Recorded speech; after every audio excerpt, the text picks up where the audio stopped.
You are watching the Fayetteville Government Channel. Up next, full coverage of the latest meeting of the Parks and Recreation Advisory Board. The Parks and Recreation Advisory Board is composed of citizen volunteers and meets on the first Monday of each month. The board advises the City Council and city staff on issues that affect the city's parks and recreational programs. And now, the Parks and Recreation Advisory Board. Welcome everybody to the Parks and Recreation Advisory Board meeting for November 5th, 2012. Happy Election Eve, I guess it is. Tomorrow's a big day. So we'll go ahead and get started. First item on the agenda this evening is approval of our October meeting minutes. Did anybody have any changes, additions, deletions to the minutes? I didn't see anything. It was pretty short last time, I thought, with the exception of the RC planes. All right. Make a motion to accept the approval of minutes. Second. We have a motion and a second to approve the minutes from October. All those in favor say aye. Aye. All those opposed say no. Okay, that's approved. Let's see, before we go any further, we do have a new member that we didn't get to talk to last time. Angie, I guess this is your first meeting. Why don't you go ahead and tell us your name and tell us a little bit about yourself. My name is Angie Sass. I moved to Fayetteville about a year ago. Actually, I think this week has been a year. I work at J.B. Hunt. I used to coach and teach high school. It's just what I'm trying to go back to eventually. Played pretty much every sport that, that the Parks and Rec put on. I actually have to go to volleyball after this. So I've got a master's in sports administration. So that's something that's always definitely been a big part of my life. So I wanted to be a part of this. Excellent. Well, welcome. Sounds like you'll be a knowledgeable addition to the group anyway. Hopefully. All right, super. Thanks. Number two, Philip, do you have an update for us on the... I do not have an update. No. Okay. Don't know of anything new that's going on. Nothing major for botanical. Connie, anything from you on the botanical gardens? No. Nothing? I know that, December is their big train month, is when they have the little train set up. So that's a great event to go to. They have cookies and hot chocolates. Awesome. Okay. Number three, it looks like we've got some Eagle Scout projects up. So guys, why don't you come up and tell us what you're thinking about. Tell us who you are and what your plan is. Hey Steve, before they come, or as they come, I just want to kind of give you guys a quick overview of what's been going on out at Lake Fayetteville. Oh, okay. Relating to this. Okay. I know we've got some new board members that may or may not know, but over the last couple of years, we've been working with ORC, so Ozark Off-Road Cyclists, to realign some of the nature trail around the lake. And they pretty much, this is, let's see if I can get that show up on the screen. Doesn't work on the LED. Crossover Road is there to the right-hand side, the east side of the property. And then Powell Street is there to the left where the green box is. And you can see the light orange line is the new, is the nature trail. Below the green box, south to the Environmental Study Center, that has all been aligned and rebuilt. And then north of the green box is pretty much the old alignment, the straight line around to the east. And then you can see where it kind of starts curving back and forth all the way back down Crossover Road, back down almost to Botanical Gardens. They've completed all of that area.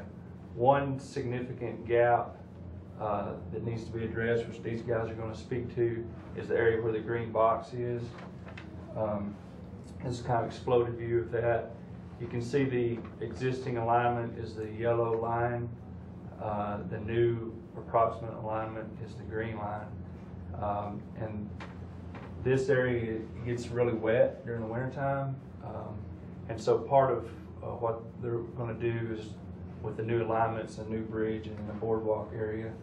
And there's a couple of humps that exist out there, and the new alignment is making use of those, kind of going from hump to hump, and then boardwalks in between. And so I didn't want to steal too much of their thunder, but I just kind of want to give everybody an overview of what's been happening and how integral a component that the work that they're about to do is. Okay, so there's three groups involved, right? It's Parks and Rec, Ozark Off-Road, And then Troop 160. And then the Eagle Scouts, yeah, correct. All right, got it. Okay, that's exactly it. There would be a new trail, and my Eagle Scout project would be to build a bridge on this trail. Today I just come to show you a few of the designs that I had. The overall, just briefly, the overall length of this bridge would be about 40 feet. It would go over a 10-foot creek. It would connect to the new trail. Here's a side view of it. It would ramp up and be a total of 6 feet above the creek bed and raise 2 feet above the left side of the creek bank and 1 foot above the right side. Up in the top left-hand corner, that's a, I guess you call it, looking cross-section. I'd build it with 3 telephone poles. They would all be spread apart, and I guess 2x4s on top. Be a total of 6 feet in width, with a rail, not a railing, but a bumper, so that bikes were, just so that bikes wouldn't veer off into the creek and the ditch itself. There's a map, as you guys saw previously. The materials. The materials some are being donated. The telephone poles are being donated. The materials basically I have covered. The planks, the screws, SB2 as a filler, rebar, railroad ties, spray paint, I all have covered. The thing that I would possibly need help on would be a clearance of undergrowth so that the work site would be easily accessible, and a backhoe to do heavy lifting to get the telephone poles set in place so that the Boy Scouts that I would assign positions, they'd come in and help me build the rest of the bridge. And that's it. So Byron, is that where you come in with the heavy lifting, or? Correct. And the clearing of the area? Right. No need for the back. And actually, yeah, we'll try it with my guns, but we were out today and have done the clearing already. And so I've got a couple of photos at the end of this to kind of show you a little bit more of the alignment. But yeah, his part's the front part with the bridge, and then Ben's section will kind of attach onto the edge.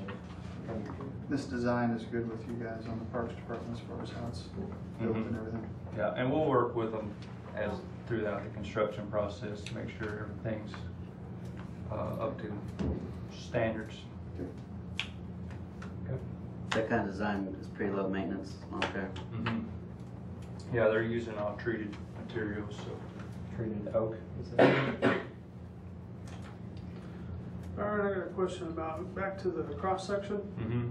It looked like it had steps in it, is that right? Those are, I didn't detail those very much, but those are road ties. Those aren't necessarily steps. The SB2 will be as a filler, and dirt will be placed over it. So there would be a ramp up to the bridge. Those aren't, those are just kind of the outer part, and then the dirt ramp will be inside. So it'll be a smooth ramp. Right, yes. Those are essentially the head walls holding the SB2 base in. If you recall the old bridge at Copperhead Crossing over against Crossover, the old Boy Scout bridge that was there, it's much the same design. Okay. Any other questions? I assume Ozark Off-Road is aligned with the plan? They are. All right, good. They are, Chuck. All right, well, it seems like a worthy project. Anybody else? Thank All you. right, thank you. Thank you.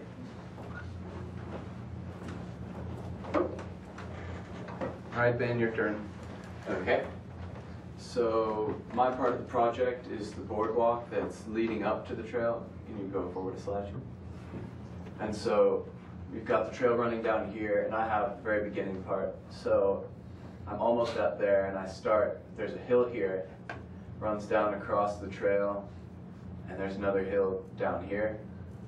And so I'm building a boardwalk in between those two places, and I think I have the design specifications on the next slide. I've also got this. It's the same thing, but you can pass it around. Okay. And so I'll have piers that are every 9 feet apart that are made out of 4x4s. I'll have a railing running along that's a 2x6, and it'll be bolted into each 4x4. And then on top of all of that, you'll have 2x6s running this way and down across. And each of the 4x4 pillars is 3 feet long, which will give us 3 feet or 18 inches underground, so you hit the frost line, and 18 feet above, so you have enough, or 18 inches above ground, so that way you have enough space off the ground that water can travel. And so you got 4x4s, 2x6s, and 2x6s. And we've got this curve down here that is around the tree that we have that is there currently, and it'll be a sort of sweeping curve so that bikes can travel on it. And this whole thing is 6 feet wide so that bikes can pass.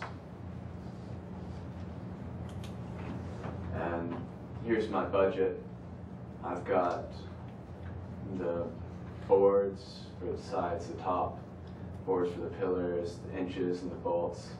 And so the total for that is $1,100. And with a discount that I can get for being an Eagle Scout and working on a project at Lowe's or Home Depot, that'll go down to $995, I think it is. And I'm planning on raising about half that money. I was wondering if you guys could help me out with the other half. So I'll put up $500. Okay. Any questions? How have we handled that in the past, Connie? I think we can take it out of our buildings and grounds maintenance. Okay. And you So guys be that'd willing like to do that? $455. Okay. This is a very high profile area. Oh, People yeah. love it to death. So Yeah. I appreciate them for coming up with some of the money, so. Yeah, that's great. There's a third piece to this. We've got a third boy who, he wasn't ready with everything. That will be a connector from actually the bridge to Ben's Boardwalk, or that same area. And we've got a bunch of, the Parks Department has a bunch of cedar out there. We're hoping that he's also got connections with a mill. We're hoping to be able to reuse some of that wood. That'd be great. And also then use some of that, and Ben and Andrew, and we had talked about it, use that wood as kind of the natural bumpers of, once again, the reuse, the whole reuse aspect, make it look good. But so with that third piece, it'll kind of help in, hopefully defray some of the cost also. Oh, that'd be great. These photos, took these today. The photo on the left is the existing bridge. It's 5 feet wide. This is from the south looking north. And then about, 20 yards to your right of the existing bridge is the new alignment. And this is, we cleared it out this morning, but this is where the new bridge will go. And then this one's a little tricky. The one on the left is, I'm standing in the new alignment looking across the existing trail. And you can kind of see how that's one hump that the boardwalk will go into. And so in the photo on the left, you would be standing on the boardwalk.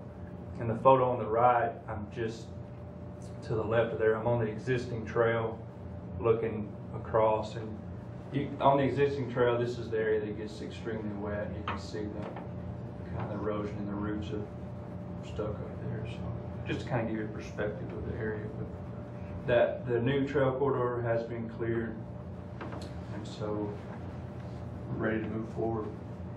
Okay. Any questions from the group?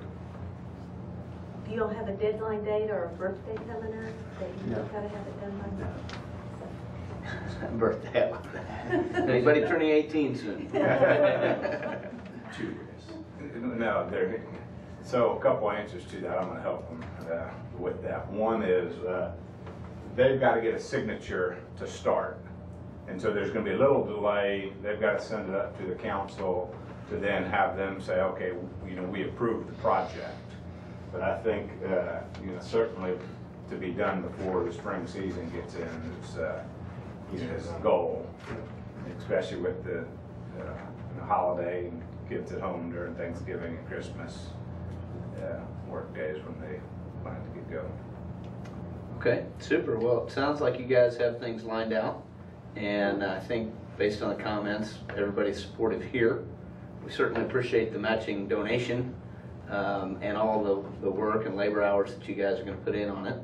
And I know that Chuck, you and the Ozark off-road guys will be glad to not have all the mud everywhere in this part of the trail. So yeah, oh yeah, I think it's going to help out on the system extensively.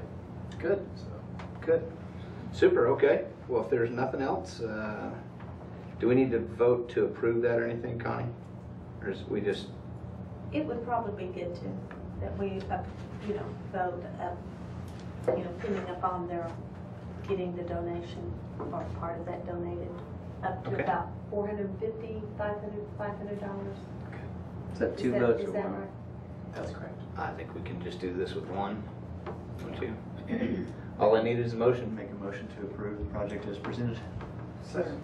Okay, we have a motion in 3 seconds from this side. All those in favor say aye. Aye. All those opposed say no. Okay, sounds like you guys had some work in front of you. Thank you, gentlemen. Appreciate it. Okay, number 4, art project in Square Gardens. So Byron, you're gonna update us on that? Up again.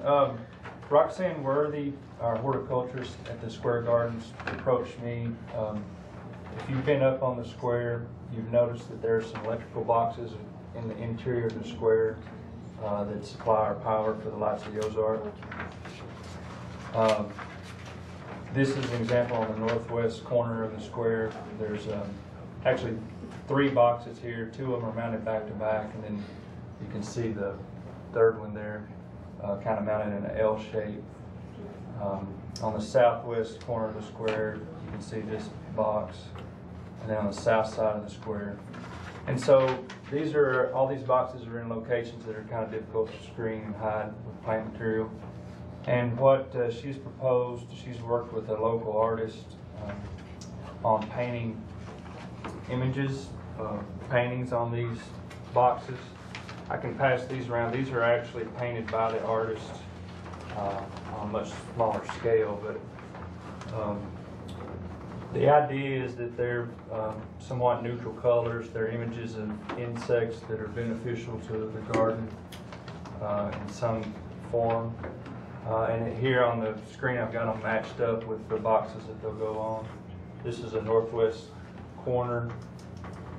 This is the opposite side of that same box. This is those group made an L, and this is the one leg of that. And then the opposite side of that box, the dragonfly, and then the southwest corner, and then the south side. Are these all city property, these boxes? Yeah. So none of these are attached to the... No, they have all our breaker panels in them for the lights of the So it's kind of an idea of a way to make those boxes look a little more attractive and kind of blend into the environment. So just kind of bringing that before you guys to get your thoughts on it. So all the background color will be behind what's behind the insects in, and they'll paint them all, everything there, top to bottom. Yep, paint the whole door on them just like you see there. For all these boxes, roughly we have a quote for $850 total, which is I think a great deal. And so again, we've got that within our horticulture budget to do. So Really nice on that. I had to ask, and I know you guys probably know it, the moth that creates the monarch butterfly. I thought that was pretty cool. Educational. If approved, what will be the timeline to? You know, it probably won't happen this year just because the weather's starting to turn, but hopefully early spring, once the weather warms up and it's warming up. We also have a anti-graffiti coating similar to the one, or exactly like the one we put on the mural down at Walker Park. We can coat these so that if some knucklehead paints it, we That can would get be it off. nice. Yeah. Typically the vandals kind of respect the other artists, and we haven't had that issue, but they prefer a clean slate to work. They like your tiles better. That's right. But yeah, just bring this to you guys for approval. If you guys approve, I'm going to take it to the Arts Council this Wednesday. It's not actually big enough of a project that it has to go to the Arts Council, but we're just taking it through, kind of get their thoughts and ideas on it. So you guys are the first step. I make a motion to accept the recommendation. A second. We have a motion and a second to accept the recommendation to approve the art project on the Square Gardens. All those in favor say aye. Aye. All those opposed say no. All right. All right, appreciate it. We shall proceed. Okay, the fifth item on the agenda, naming of Lake Fayetteville Nature Trails. Juana Banning. Hello.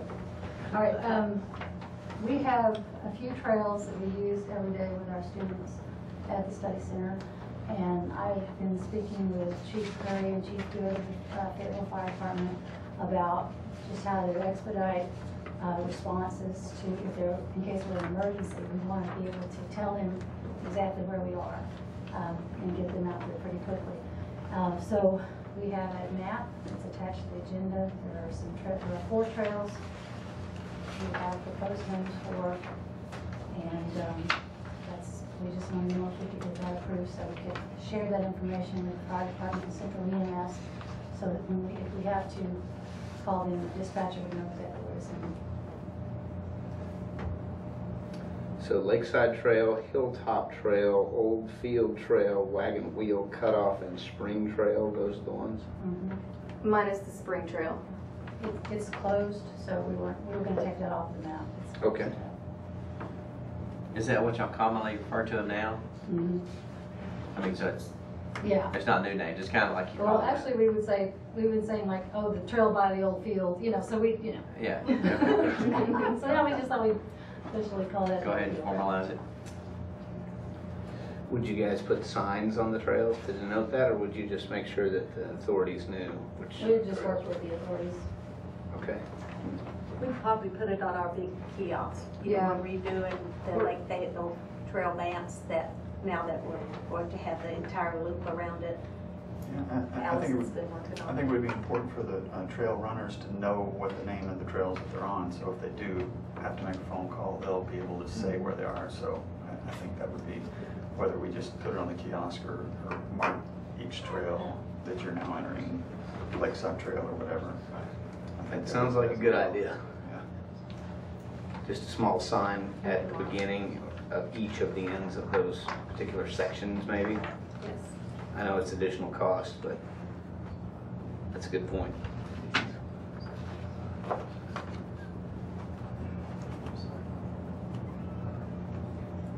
Okay. Any other discussion on that? Nope. All right. All I need is a motion and a second. Well, We table, Yeah, we have to we've gotta table, oh, that's table it. naming, that's right. the park name. So we'll table that one for the next time. And then it will For have to, input. if you all approve it, City council. then it goes to council. Okay. And do we need to do this for the additional signs? Is that anything, I mean, as far as cost? I mean, I want to make sure that that's included in there. Yeah, we can take care of it. All right. Okay, super, so we'll talk about that next time I come to. All right, other business. Connie, do you have anything on your list of other business? Chase, how's kickball There's going? quite a bit going on right now. You want to kind of give them a... Kickball's over. We wrapped Oh, it it's up. done. So yeah, we're doing our fall volleyball league, which is going extremely well. So this is the first time we've ever offered it. We had 10 teams, which actually we were originally going to allow 8. So allowing 10 sort of created some scheduling issues, but we just are keeping the center open an extra hour to try to accommodate that. So yeah. So but it's going really well.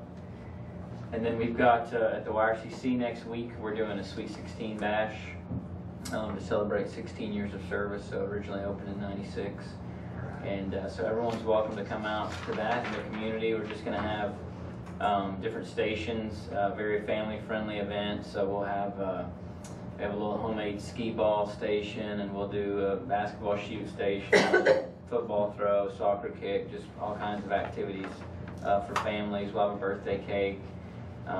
Hopefully some face painting, we're working on that right now. And Camp War Eagle's gonna cook hot dogs and chips and drinks for everybody. So it should be a really, really neat event. That's from 5 to 7. And that is on the 15th? That's on the 15th. Okay. Yeah. All right. And then the other thing we have next week is on the 13th, we have a Trail Trekkers meeting here in this room. So that's at 5:30. And that's open to any current trail trekkers or people that are interested in coming out and being a part of the program. Okay. Super. Well, I'll go ahead and go through upcoming events real quick. Let's see. November 5th, UFAB partnering with Butterfield Elementary School Green Team to plant trees at Butterfield. November 11th, Flag Football Championship. November 12th, city offices are closed for Veterans Day. The 15th is the YRCC Sweet 16 that we just talked about. November 17th, Lights of the Ozark Lighting Ceremony and Parade, downtown Fayetteville on the square at 6 p.m. November 19th, Thanksgiving Bingo event and dinner at YRCC. From 4:30 until 6 is bingo, and then from 6 to 8 is the dinner. And then the 22nd and 23rd city offices will be closed for Thanksgiving. Have any adds to upcoming events from anyone? You don't want to miss Lights of the Ozarks. Yeah, really. Byron and his crew have, I know, will surprise us and will be better than ever, just like every year. That's right. Okay. Do we ever get a count on how many people we think come through there? I think the Visitors Bureau, didn't they have it at like 500,000? It was really, yeah, really high. I don't know. It was high. A lot of people. You know. Wow. I don't have any, I'm sure that's an estimate, but, so yeah, a lot of folks come through. At least they're not all on motorcycles. That's right. Did you count the bulbs this year? I remember we talked about it last year. Did you Yeah. count each one? No. He checked everyone. We still do an estimate. We have it pretty close though. It's well over 350,000 individual bulbs. So. All LED. Yeah, all LED. Awesome. Super. The camels coming back, so, you know, there'll be a lot of other. The camels. That's right. Where does the camel go when he's not at Lights Ozark? I have no idea. I think it goes to West Fork. Does he? Yeah. Okay. Yeah. I just wanted to, if he think thinks it's it's a really holiday or we know what he thinks. We had a reindeer last year too, they brought. Oh, really? The Visitors Bureau actually does all the events around the square. Our guys just put up the lights and then they do the events. They'll have mini courses and, not courses, choirs and singing courses. Yeah. Will be out there, and they'll have a few little events like that. And then the University of Arkansas class, their tourism class, they put on actually the parade. They're in charge of that. So. Oh, okay. If y'all want to have a PRAB float, you need to let us know. Philip will take care of that. Okay. He's got the The lights. lights on. Okay, well, if there's nothing else, I would say we'll go ahead and adjourn. Thanks, everybody, for coming.